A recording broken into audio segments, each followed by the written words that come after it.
Good evening, students. It is so good, so exciting to have you in lecture today. It's definitely a privilege, an honor. It is a treat. Just want to remind everyone, you are not alone. This is an academic community. Remember to get help from university services if needed. Never give up. Never give up. Keep trying. We're here to help you be intelligent, successful, and responsible scientists. However, at the end of the day, you must be responsible, intelligent, and hardworking. I want to remind you, don't give up. It may be challenging, it may be hard.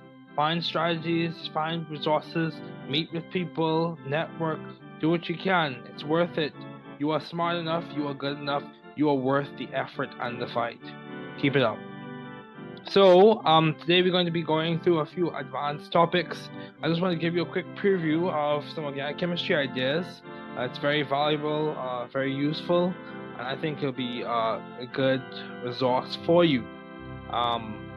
This book was written by myself and reviewed by one of my good colleagues and friends, Vincent Miranda. So it's dedicated to the tens of people who have helped and inspired me, specifically my parents, Doctors Ferguson and Ferguson, my brother, attorney Ferguson, and my sister. It's definitely, and his wife as well, my brother's wife as well, and those teachers in university and high school who helped make science accessible to me. So let's just go over it. Organic chemistry is a subject that requires effort, focus, and skill. These foundations have been selected after guided review and observations as to what concepts facilitate and support a good understanding as the student progresses through this discipline in chemistry. These foundations, from the moiety to the metallics, highlight with conceptual focus key ideas, points, and memory aids to support your success in organic chemistry. Learning organic chemistry is similar to building a house. It takes time, skill, and persistent efforts. So let's begin. Of course, this will be an audio and a visual as well, depending on how you learn. The goal for this episode is to encourage those who are studying organic chemistry.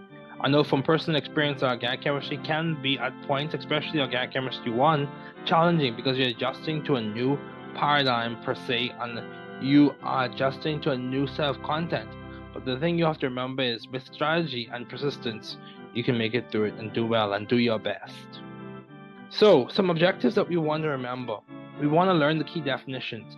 We want to understand key ideas and the relevance of lower start structures, and we want to understand some simplified quantum mechanical concepts.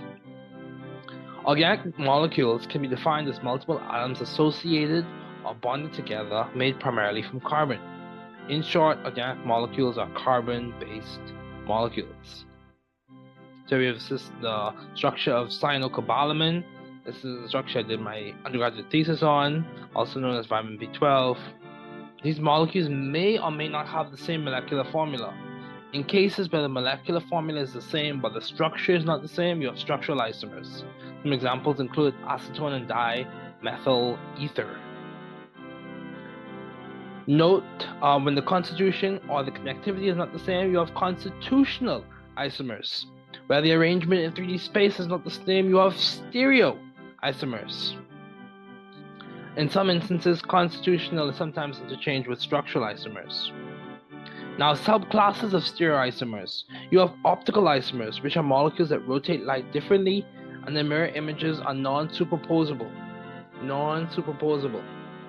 Otherwise known as enantiomers, and they are designated by EZRS, Intagen, Zusammen, Rectus, or Sinister. Geometric isomers, which are molecules that have non-identical mirror images.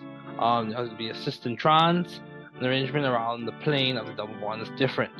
Organic molecules can be linear. Linear molecular shape is observed with hydrogen cyanide or acetylene, or maybe planar, but trigonal, such as formaldehyde. A bit of formaldehyde, the structure for formaldehyde is cut off. The other hydrogen. Also, the molecule can have a 3D arrangement such as methane, existing as a tetrahedral molecule. So it's important to remember that molecules are multiple atoms bonded together, and compounds are a type of molecule in which you have multiple heteroatoms bonded together. So the atoms are different in that case. So let's talk about the structure of 3D molecules. The structure of 3D molecules can be predicted using an application of correctly drawn Lewis dot structures, which is valence shell electron pair repulsion theory, also known as Glepsin-ion theory. VESPA, that's one way to say it, involves valence bond theory, showing all valence electrons and including bonding and non-bonding electrons, in some cases referred to as lone pairs, and maximizing separation in 3D space so as to minimize repulsions, connected to Coulomb's law in the greater distance. In that greater distance minimizes potential energy, so greater distance between like charges minimizes potential energy. And the converse is true in that when you increase or decrease the distance between unlike charges, you also minimize potential energy. So VESPA is an alternative that can inform and start the journey in us understanding molecular geometry, whether it be the linear alkynes, the trigonal planar arrangements of the carbon atoms in some alkenes, or the tetrahedral arrangement of carbon atoms around some carbon atoms in alkanes. Another alternative involves using quantum mechanics that uses wave functions that are mathematical descriptions of electron probability distributions to produce atomic orbitals.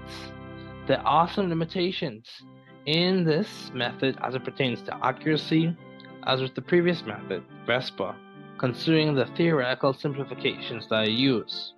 Overall, the goal is to gain a better understanding as to what occurs in nature. For example, with quantum mechanics, we can step into hybridization theory and use mathematical mixing of wave functions to further our understanding of what is observed in nature. With the same goal, through ideas in valence bond theory, we can predict the bond angles for methane, specifically the intramolecular H-H bond angle in methane, hydrogen-hydrogen bond angle in methane. There are deviations, however, that are observed, and hybridization accounts for those deviations with explanations. Those explanations entail the ideas that linear arrangements have carbon atoms that are sp hybridized, 1 sp plus 2 p's. Trigonal planar arrangements have carbon atoms that are sp2 hybridized, 1 sp2 plus 1 p. And tetrahedral arrangements have carbon atoms that are sp3 hybridized, 1 sp3 plus 0 p. Other hybridizations occur less frequently in mainstream organic chemistry. However, with higher geometries common with inorganic compounds, there can occur trigonal bipyramidal sp3d or octahedral sp3d2. So note, quantum mechanics also involves the use of molecular orbital theory to understand other interactions, but that will be discussed later. With the same focus, quantum mechanics also enables chemists to speak on regional electron densities. Also, it's important to know that double bonds possess a sigma bond and a pi bond, and triple bonds have 1 sigma, 2 pi.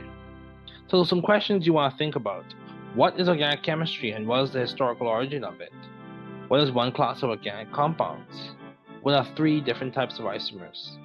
Explain the valence bond theory in general simple terms.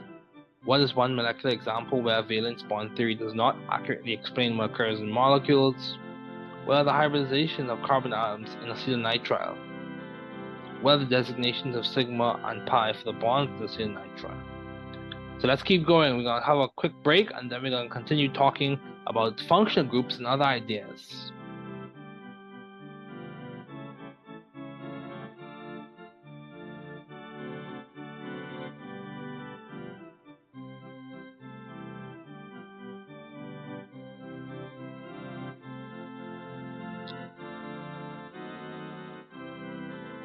Okay, so let's go.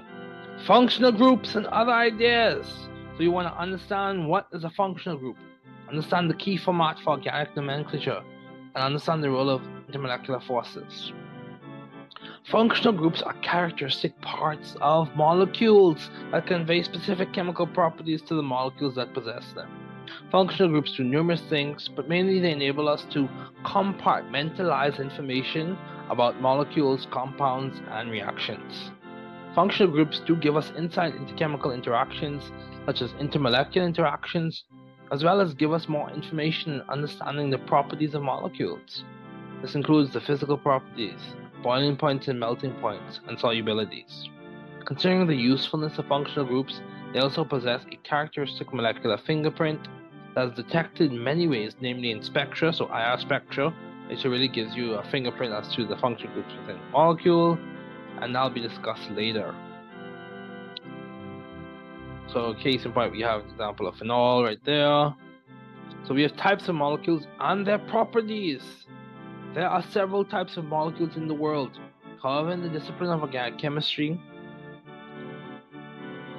there are specific molecules that are discussed frequently, including these. You have your alkanes. Alkanes, otherwise known as paraffins, are saturated hydrocarbons and aliphatic compounds.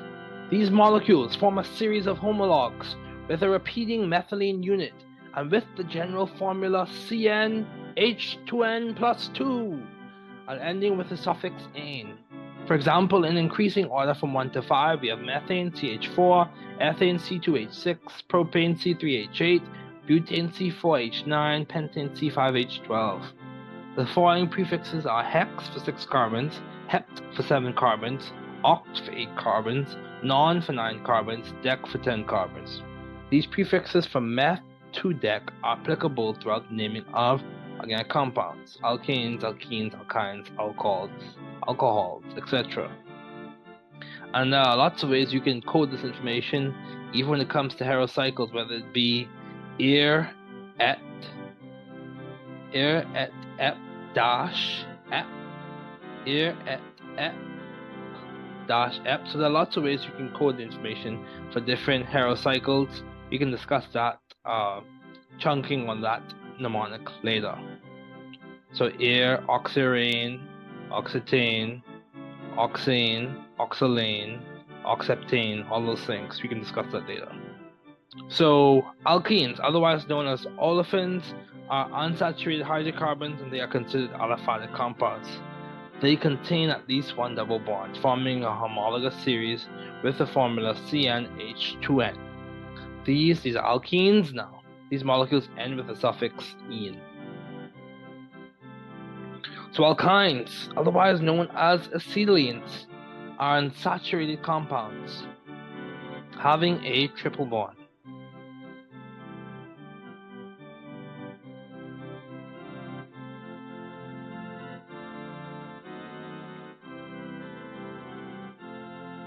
These molecules form a homologous series with a general formula CnH2n-2.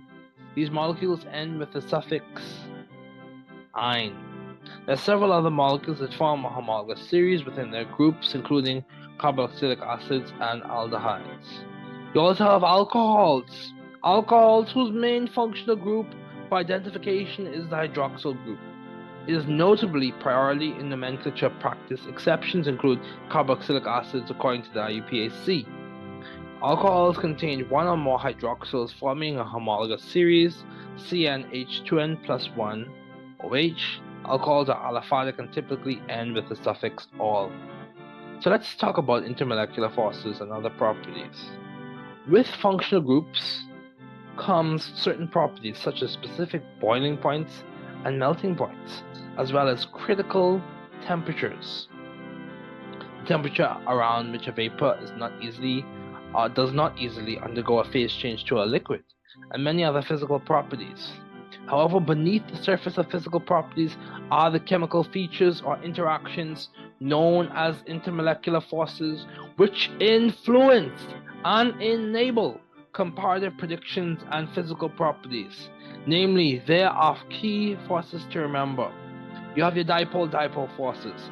These are forces which occur between molecules, intermolecular, with a dipole moment or a significant dielectric constant. These molecules are otherwise known as polar. These intermolecular forces, IMFs, are relatively strong. A relatively stronger version of this is the H bond or hydrogen bond intermolecular force. So you have your hydrogen bonding. It is a stronger force, sometimes referred to as a strong dipole-dipole force. This is a relatively strong, some consider it the strongest, of the IMFs. It occurs in water and other molecules with hydrogen bonds to nitrogen, oxygen, and fluorine. Then you have your ion dipole. This occurs between ions and polar molecules, for example with solvation of sodium chloride crystals in water. Then you have London dispersion forces. London dispersion forces occur in all molecules and are based off of the Coulombic interactions between transient, in essence temporary, dipoles. These electrostatic forces result in transient interactions between molecules. Then you have van der Waals forces. Now a weak force that consists of two kinds, including the van der Waals force, which is discussed in short, is where more elaboration can be found in other texts, in other episodes. It is worth noting that IMFs and their strengths are based off of functional groups, chemical structure, and the types of chemical bonding in those molecules, so intramolecular bonding. So what's inside influences what occurs on the outside. Composition influencing function. Anyway, chemical bonding, you have polar covalent bonding. Covalent bonding occurs between atoms with significant electronegativity differences. So this is polar covalent bonding. Specifically, this bonding occurs with heteroatoms, which refers to different non-metal atoms. So different non-metal atoms. Many times the Pauling scale is used as a reference for ranges to determine the type of bonding arrangement occurring between atoms.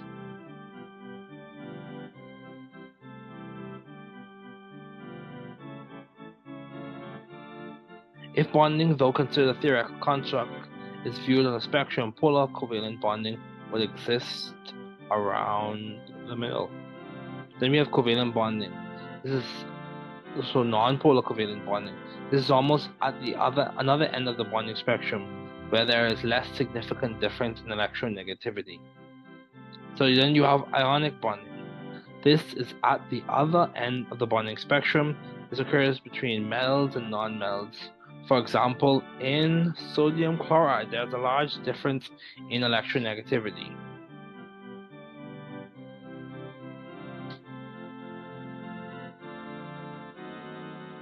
Solvation. Solvation is dependent on many factors, including the principle like dissolves like, and ideas such as hydrophilicity and hydrophobicity. Hydrophilicity and hydrophobicity. These terms refer to the molecule's stance in relation to water, whether it has a significant affinity for water, hydrophilic, water-loving, or less significant affinity for water, hydrophobic, water-hating. The tendency of molecules is as follows.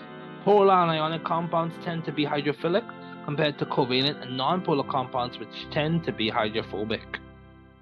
Nomenclature, according to the IUPAC, is based off of four main parts: prefix, locant, parent chain, suffix. The prefixes normally denotes the number of each substituent or functional group attachments. Prefixes include di, tri, tetra. The locant, which is the number that describes the functional group attachment or the substituent's position. The parent chain. This is normally the longest continuous chain in the molecule. The suffix. This is based off of the presiding or prioritized functional group, chain, or bonding arrangement, single, double, or triple. Suffixes are typically classical in ending, with ane referring to alkanes, ene referring to alkenes, ine referring to alkynes, amine, amines, amide, amides, oic, carboxylic acid, ate, esters, one, ketones, dehyde, aldehydes. Key facts to note: the alcohol's functional group hydroxyl is normally prioritized overall. Substituents are transcribed or outlined in the name based on the relative alphabetical order, so ethyl before methyl, and that pattern continues. So key overall idea, and I'll repeat this twice: prefix, locant, parent chain, suffix. Prefix, locant, parent chain, suffix. Prefix, locant, parent chain, suffix, generally. So you can look up further ideas about IUPAC nomenclature in other texts. So some questions to consider: what is a functional group, and name several examples of functional groups? What are three types of organic molecules? what is an intermolecular force, explain dipole-dipole forces, was one molecular example where intermolecular forces explain a physical property such as boiling point, was one difference between hydrogen bonding and London dispersion forces, explain the overall process of naming simple organic compounds. So if you want, just an aside, quick aside, if you want more information into heterocycles, there's a phenomenal chemist, his name is Dr. Barron. He has lots of resources out there for heterocycles, but feel free to look into that. Very good resource, very brilliant chemist. So let's keep going. Concept development 3, structures, conformations, and projections. So one things we want to do, and also just remember this episode is primarily dedicated to those in general chemistry as well as those who are in organic chemistry, with the thrust that we want to encourage and help each other as we go along in our scientific careers. So, objectives: understand and be able to draw Lewis electron dot structures, condensed structures, and bond-line structures. Understand and be able to draw different conformations, primarily those of cyclohexane. Understand and be able to draw and identify Fisher projections and Newman projections. So structures are diagrammatic representations of different molecules, and they provide a means of understanding what is occurring in nature. There are a variety of different structures used in chemistry. The main examples in this episode would be Lewis electron dot structures, condensed structures, and bond-line structures. So Lewis dot structures, named after your boy Gilbert N. Lewis, a brilliant scientist. They are built on some key ideas such as the Adams valency and the octet rule. There are specific exceptions for period 3 with sulfur and arsenic, for example, and beyond. Valency. Valency refers to the amount of electrons an atom will lose, many times resulting in a positively charged ion cation. Gain, many times resulting in a negatively charged ion anion. Or share, typically occurring in covalent molecules, in order to have a stable noble gas configuration. Ground state, of course. Valency can be determined using the periodic table. The group number, the vertical column numbers for main group elements typically in the periodic table is designated the valency. The valency corresponds normally with charge, oxidation number, and its subsequent sign is dependent on the type of atom, its reactivity, and what it is reacting with. So, key points to note. Valency can be shown quickly using Lewis dot structures and orbital arrangements. Can be explained simply, in some ways, with the Bohr model. The octet rule now. The octet rule is a principle with applications in resonance theory, simple chemical mechanisms, and reactions. The octet rule is based on the idea of atoms gaining, sharing, or losing electrons in order to have a complete octet. And in this context, we're referring to 8 outer electrons. There are exceptions. For example, some atoms may lose electrons to possess the electron configuration of helium, 2 outer electrons. However, for the most atoms, in period 1 and period 2, in the periodic table of elements, those elements obey the octet rule generally. This rule is helpful in predicting reactivity and explaining simply the rationale for certain chemical reactions.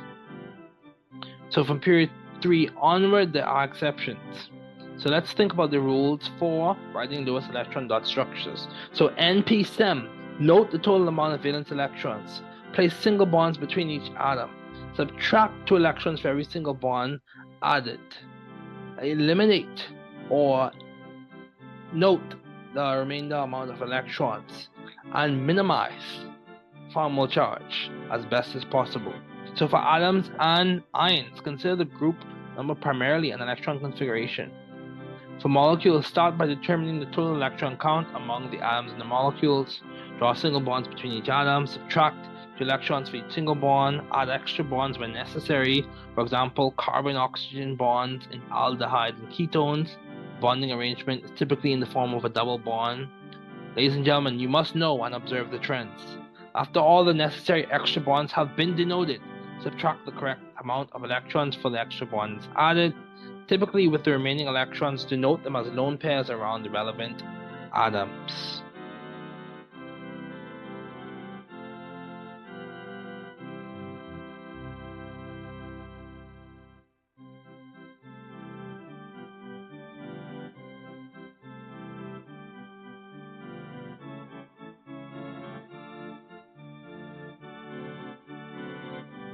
So let's keep going. Condensed structures. Condensed structures are important in the process of understanding what bond line structures represent and show. In condensed structures, all of the hydrogen bonds are attached to the carbon. For example, S2 bromobutane, you can see here. So bond line structures are the next step after condensed structures. These show only the carbon framework with each carbon represented by a bend in the chain, and the hydrogen not denoted, but inferred or assumed to the point or a complete octet around the carbon atom. This means the hydrogens are not shown, but implied to the point that the valency of carbon is satisfied. For example, we see there, bond line structures are useful and efficient. They save time. You can see an example of a bond line structure right there for benzene. Now conformations. Conformations are molecules that differ only by rotations around single bonds. You may have heard of conformers, rotamers, otherwise characterized as sigma bonds. These alternate rotations affect the potential energies of the molecules, either increasing, as seen in the eclipse conformation, or decreasing it, as seen in the anti-conformation. Conformation's potential energies are attributed to ring strain, which is based off of the angle strain and the torsional strain. Angle strain is caused by the alternate bond angles that have deviated from the idealized bond angle suggested in VSEPR. Torsional strain is caused by repulsion due to the dispersion forces, an intermolecular force, and this can cause steric hindrances. So as you progress further in your career in science, you'll hear the two whistling concepts, two echoing concepts in the halls of organic chemistry. You have sterics and electronics. So conformations can be experimentally described using a graph of dihedral angle versus potential energy. As you study this, some more you encounter things like Karplus correlation, all of that, a lot of good stuff. So typically cyclohexane is plotted showing the potential energy of the different conformations in there or in increasing potential energies. The chair, the twist boat, the boat, the half chair, and the chair. Chair, twist boat, chair, half chair, twist boat, half chair, chair. It's important when you start learning about this to be able to draw your chairs correctly. Chair, half chair, twist boat, twist boat, half chair, chair.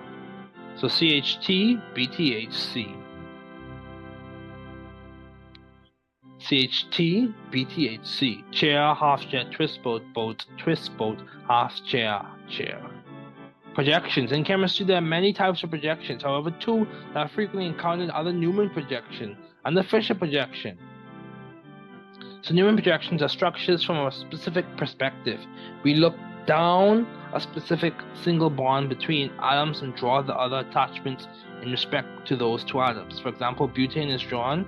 So picture yourself looking down the axis of a single bond, C2 to C3 of butane, or C2 to C3 in some other molecule.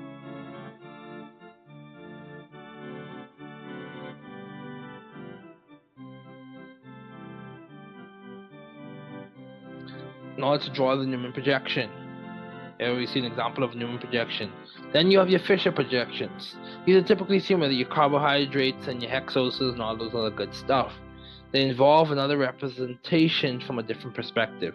The molecule is drawn from top to bottom, normally with the anomeric carbon at a designated end. Generally, the functional group attachments are on the sides, which are seen as wedges that are out of the plane of the paper, and the top and bottom of the projection is seen as groups on the dashed. Another bond designation uses a squiggly line, which represents a single bond out and behind the plane of the paper.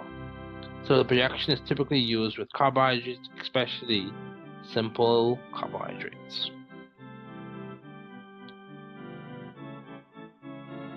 So you can see an example of R, 1 bromo, 1 chloroethane, and then you can see another example of thalidomide. Classic molecule, as is also discussed when we introduced the key ideas associated with stereochemistry and how important it is even when it comes to medicines and their use and effects in the human body. So let's talk about some questions. What is the lowest electron dot structure of oxygen? What are the key ideas for drawing Lewis electron dot structures? Explain the concept of valency. Explain the octet rule. What is one exception to the octet rule? Draw the bond line structure of antizine. Explain the overall order of stability for cyclohexane conformations. Remember, we go chair, half chair, twist boat, chair, half chair, twist boat, boat, twist boat, half chair, chair. Chair, half chair, twist boat, boat, twist boat, half chair, chair. CHTBTHC. CHTBTHC. For those who need to know that. Okay, so let's talk about chirality and isomerism. You want to know key definitions. Definitions of words such as isomer, chiral, and conformers. Understand the concepts of stereoisomerism, chirality. Understand the Lebel and Van 't Hoff rule. So let's keep going. Isomers, as defined earlier, are molecules with the same molecular formula but different in structural arrangement, space, connectivity, or geometry around the bonding arrangement. All those differences aforementioned define a subclass of isomers, be it structural, so structural isomers, arrangement in space, stereoisomers, or connectivity, constitutional isomers. Each subclass has its own significance. Stereoisomers or spatial isomers are molecules with the same molecular formula but different three-dimensional spatial arrangements. A stereoisomer has a stereogenic center, which is a location in the molecule where the interchange of two groups in space results in a new stereoisomer. A subgroup of stereogenic centers is a chiral center, which typically refers to a stereogenic center with a sp3 hybridization or tetrahedral geometry. Every chiral center is a stereogenic center, but not every stereogenic center is a chiral center. Stereoisomers can be further divided into other categories such as enantiomers, non-superposable mirror images, diastereomers, non-identical mirror images, atomizomers, isomers as a result of restrictions in bond notations. So enantiomers are optical isomers. These optical isomers are molecules that are non-superposable. Enantiomers typically have chiral centers, or a chiral center. Enantiomers are very significant in the pharmaceutical industry, with specific enantiomers in drugs having specific effects. This is seen with the classic example of thalidomide, ibuprofen, and Darvon, where stereospecificity contributes a large role in determining therapeutic potential and therapeutic effects. Enantiomers are typically designated by the signets of absolute configuration, which are R rectus and S sinister. Mixtures of both enantiomers are called racemic. Usually these are mixtures of equal proportions. The process of forming both enantiomers as products is known as racemization. And if you do some more research, you'll hear about Viedma ripening. You can do the research and find out about it. So the molecules are also designated by the relative configuration, which are dextrorotatory D and levorotatory. And that refers to their optical rotation, how they rotate light. So let's talk about assigning configurations. Dextrorotatory or levorotatory must be assigned experimentally, typically by the proper application of an optical device such as a polarimeter, to observe and measure how the molecule rotates light and to what extent or degree it rotates it. Absolute configurations can be assigned using a priority numerical labeling system such as the Kahn-Ingold-Prelog priority rules. These rules give priority based on atomic mass.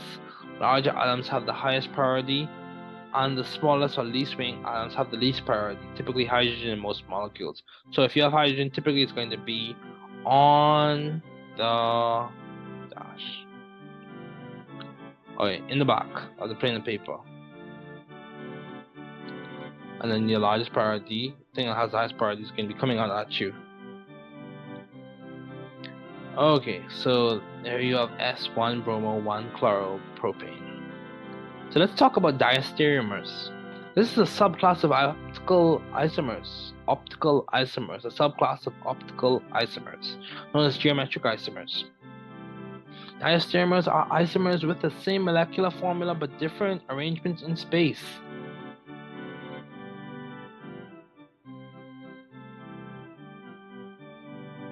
results in non-identical mirror images. These can typically be identified by first assignment of the absolute configuration of the stereogenic centers, then comparison of the mirror images to determine whether they are identical or not. So that's a suggested way you can do it. Subclass of diastereomers are cis-trans isomers and conformers, which can further be divided into rotamers. So you have your easy isomerism and your cis-trans isomerism.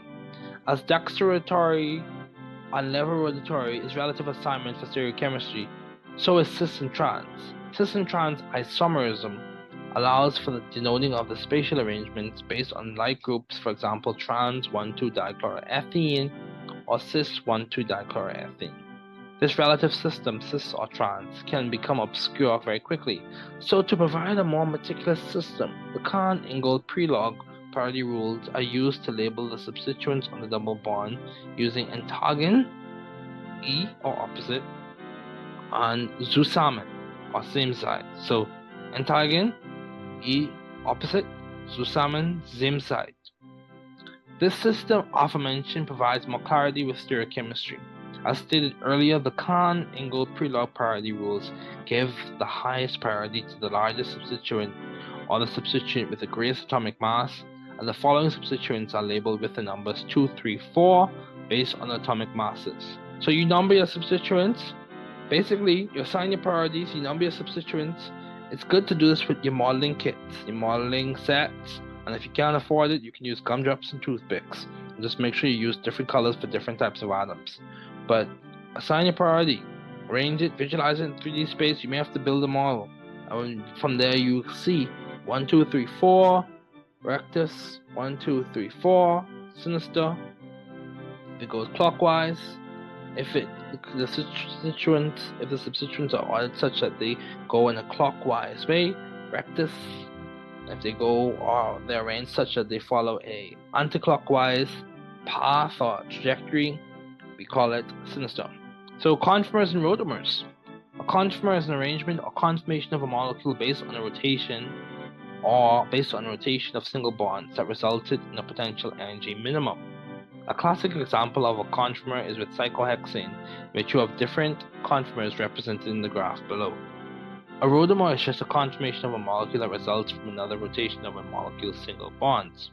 And you have the anomers, oximers, and isomer formed due to geometric gradation found in certain atoms in specific molecules. Anomers are typically seen and described in carbohydrates where the designation of alpha or beta is used. Alpha D-glucopyranose, beta D-glucopyranose. And you have the epimers. An epimer, normally found in diastereomeric pairs, is a stereoisomer that differs in configuration at any point in the molecule where changing the position of the two substituents results in the formation of a new stereoisomer. Basically, an epimer is an isomer that differs in configuration at any stereogenic center. So Libel-Van 't Hoff rule. If there are n stereogenic centers with 4 different substituents attached, there are 2 to the n different stereoisomers possible. So if you have n stereogenic centers, there are 2 to the n different stereoisomers possible. Okay, so some questions to think about. What is an isomer? What are the different types of isomers? Explain the concept of enantiomers. What is a racemate? And even further research, you can look into what is Viedma ripening. And you can talk about, or just look into what is a diastereoisomer. What are 2 subclasses of diastereoisomers?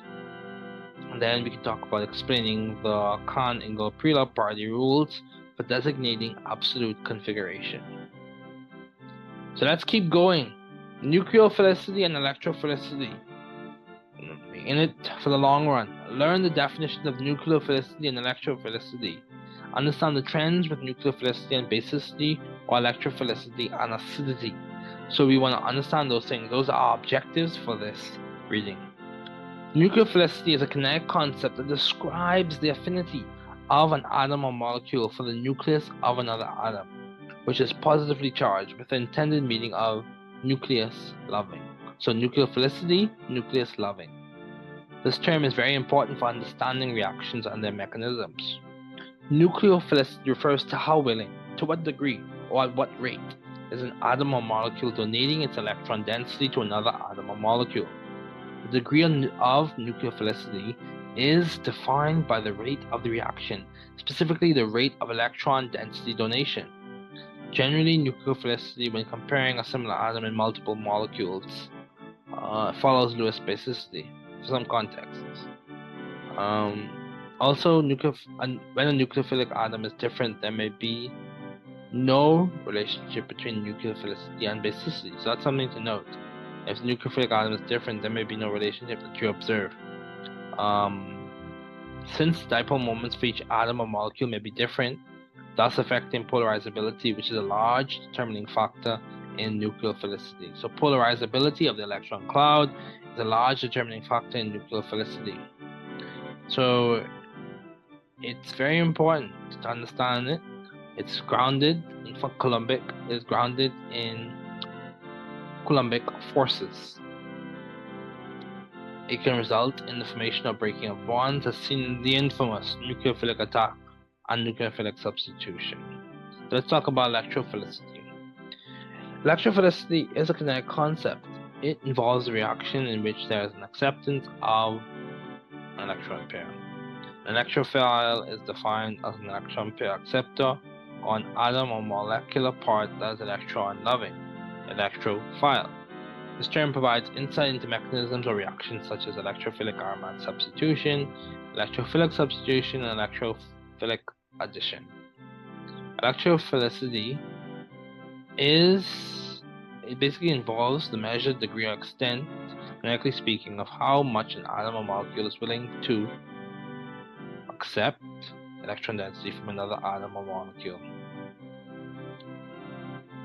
So, some questions to consider. What are some key ideas associated with the concept of nucleophilicity? What are some key trends with nucleophilicity? Explain the connection between Lewis basicity and nucleophilicity. What is the connection between Lewis acidity and electrophilicity? Explain the significance of pKb, some aspects of the concept of nucleophilicity.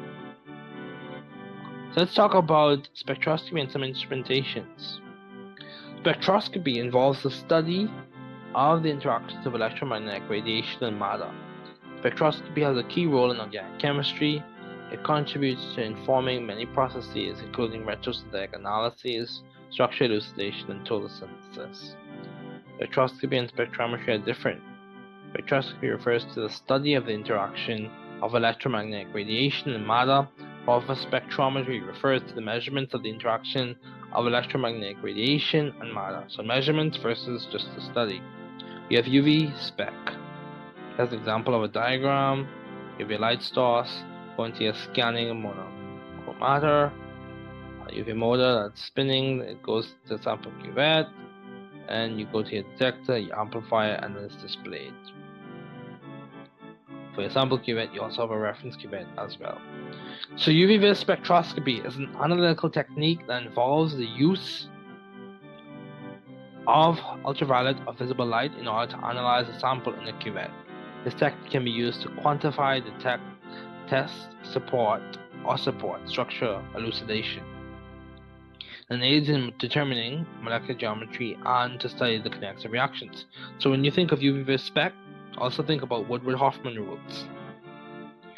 One of the main ideas behind the use of UV-vis spectrophotometers is the principle of absorbance. You can look into Bayes' law, and also you can look into, so Bayes' law, absorption is equal to epsilon molar absorptivity constant, B path length, C concentration. Then you have atomic absorption spectroscopy. AAS, go from your light source to your sample to your detector to your computer.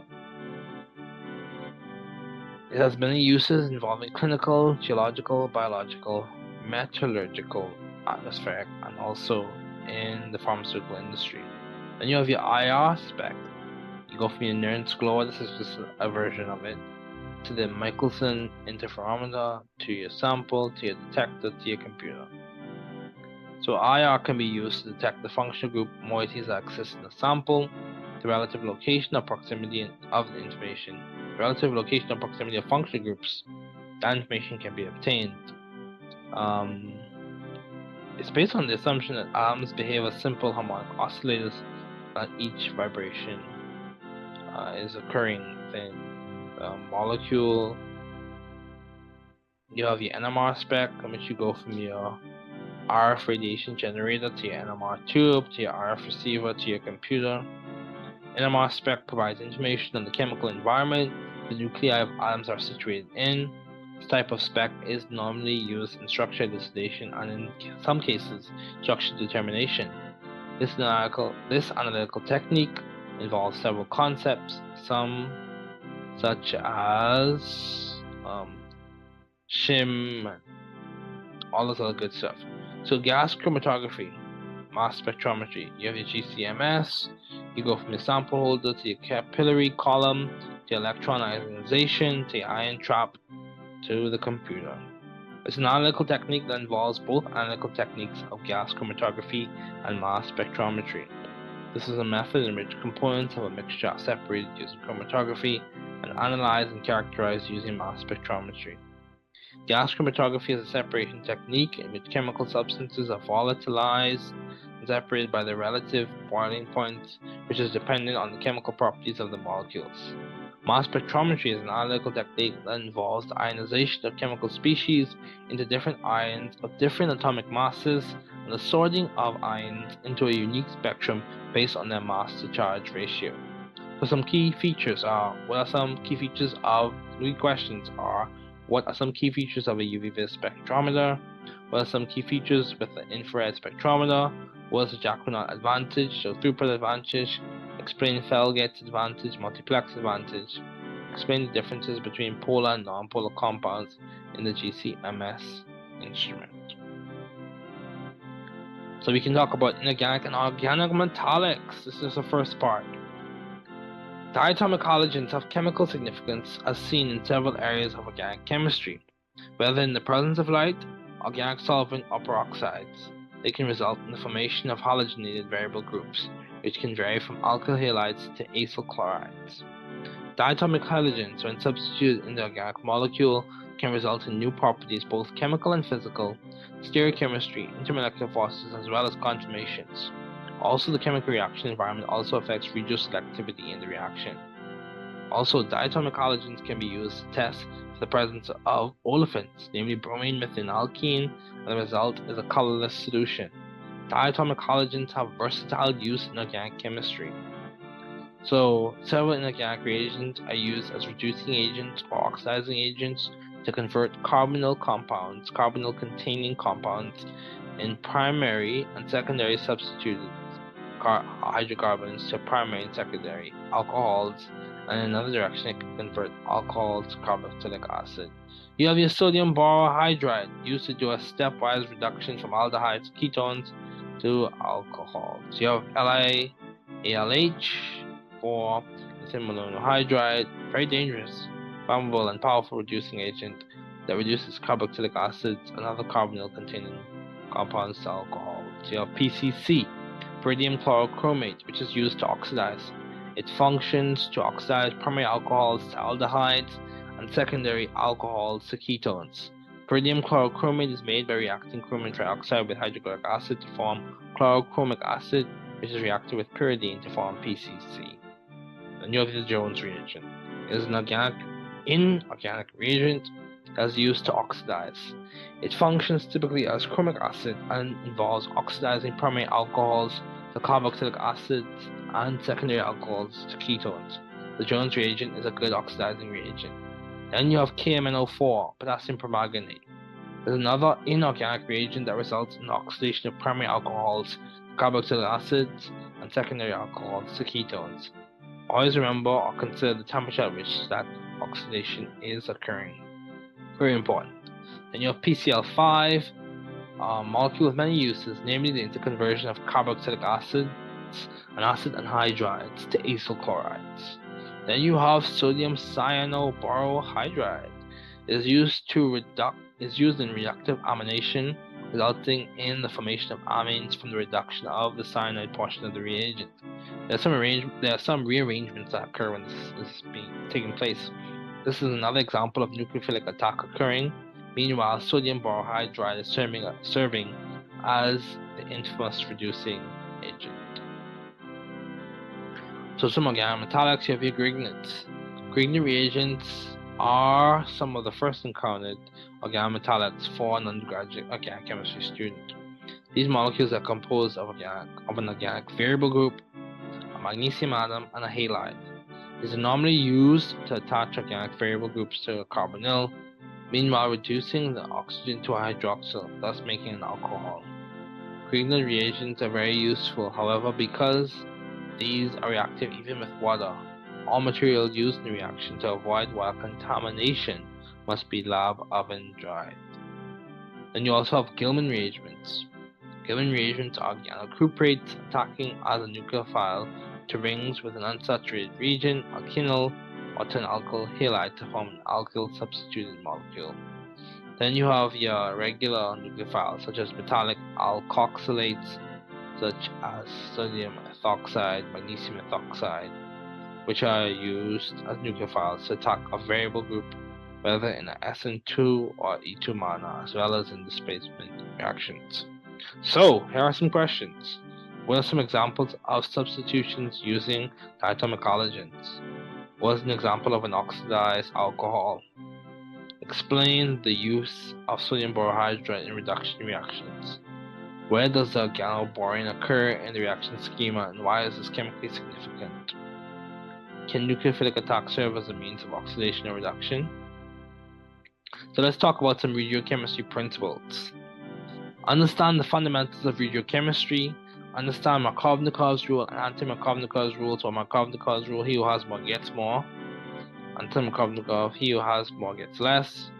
Understand Zaitsev's rule and Hofmann's rule.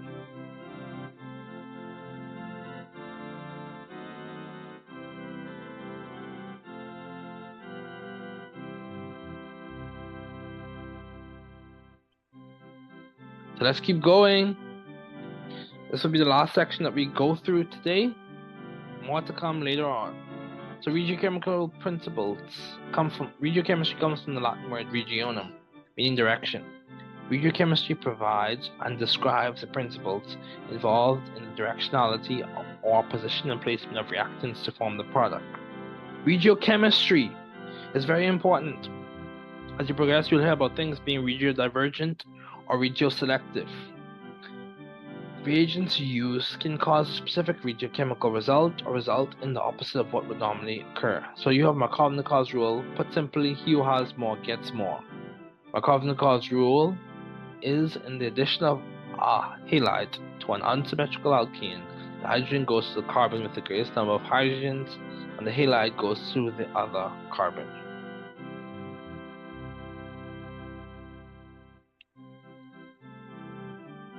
In another way, this rule states that the halide adds so as to form the more stable carbocation intermediate. Then you have your anti-Markovnikov, which is the reverse, he who has more gets less, in which the carbon with the greatest number of hydrogens does not receive the hydrogen but the most electrophilic portion of the molecule. For example, in hydroboration oxidation, in the presence of peroxides, the borohydride adds to the less substituted carbon of the hydrogen, and the hydrogen adds to the more substituted carbon. Keep in mind hydroboration oxidation, which this is done in the presence of peroxides. Or in this case, we're referring to it being done in the presence of peroxides. However, the stability comes about because the electron density shifts. This is one way to describe the mechanism. The electron density shifts to the electrophilic borohydride, resulting in it possessing a partially negative charge, and the more substituted carbon possessing a partially positive charge. This is indeed stable due to the electron density during the incapacity of the alkyl group. In the discussions, we can talk about hyperconjugation. S character and the orbital overlap of the alkynyl carbon. The alkynyl group with the alkyl or electron-donated substituent provides stability. So, Zaitsev's rule. Zaitsev's rule is the directionality principle in which the more substituted alkene is favored through the use of a small base such as ethoxide. Zaitsev's rule is significant and aids in predicting products in elimination reactions. So Zaitsev's small base used to the more substituted alkene. So Zaitsev's small and more substituted. So Hofmann's rule. Hofmann's rule is another directionality principle. So T Hofmann, in which the less substituted alkene is favored through the use of a huge or large base, such as nitric oxide. Hoffman's rule is also very significant and aids in predicting elimination reactions. So the Hammond-Leffler postulate. In simpler terms, it's basically the view on the potential energy hill continues in some ways as you follow through the potential energy journey, or the product resembles the molecular arrangement of the transition state, or the step of the RCD, the reaction coordinate diagram, that's closest to the transition state in energy. Typically, the transition state will resemble that. So what does the word regiochemistry mean? Was an example of a reaction that follows Markovnikov's rule. Explain anti-Markovnikov's rule.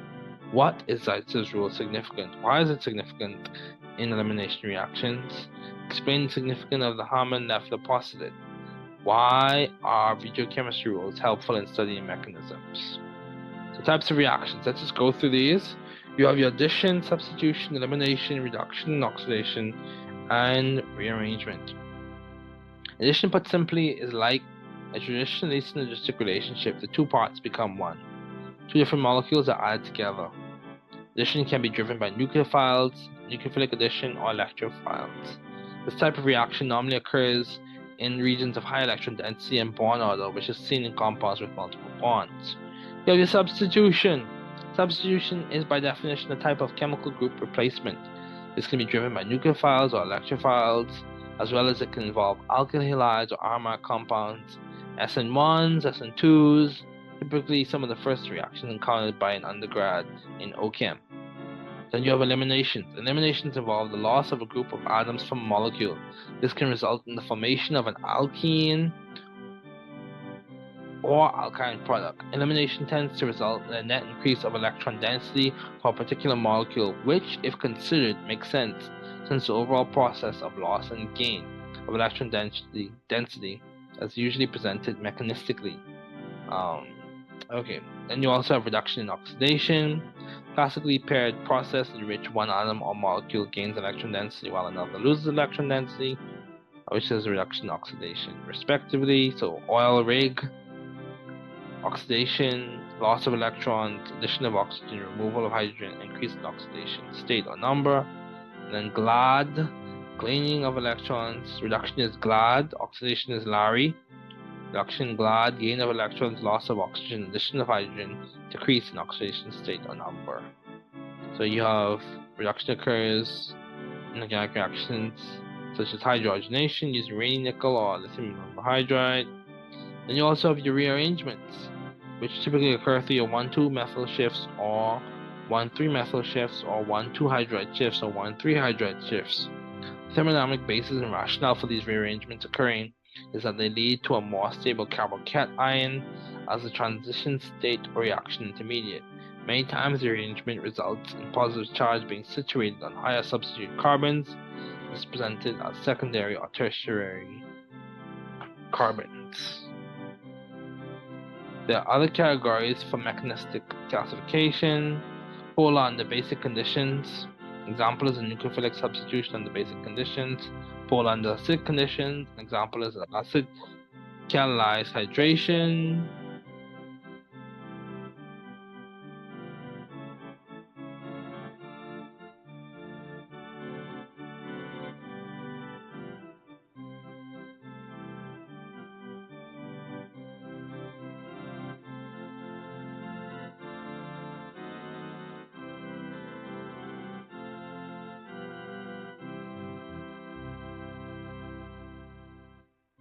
Sorry about the background noise. You have paracyclic. An example is the 4+2 cycle addition.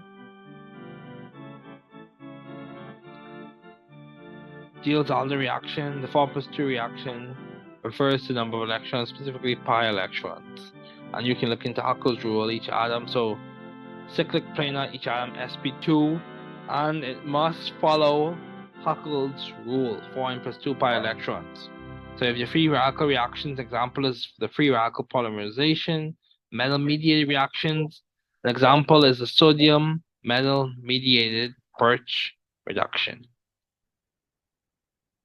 So some questions as we conclude. What are the key features of a substitution? What are the key features of elimination reactions? explain the significance of rearrangements in terms of stability, and why is it important to know these types of reactions listed in this concept development. So later on, we'll discuss different types of substitutions and different types of eliminations. But I want to remind everyone, you're not alone. We are all in this as a scientific community. Reach out to people if you need help. Get the help that you need. Strategize, plan, use the resources at your disposal. You can do it. People are rooting for you. Keep up the good work. Glad to see that you're doing well. Hope everyone's doing well. And this ends this episode of Lecture Chaos.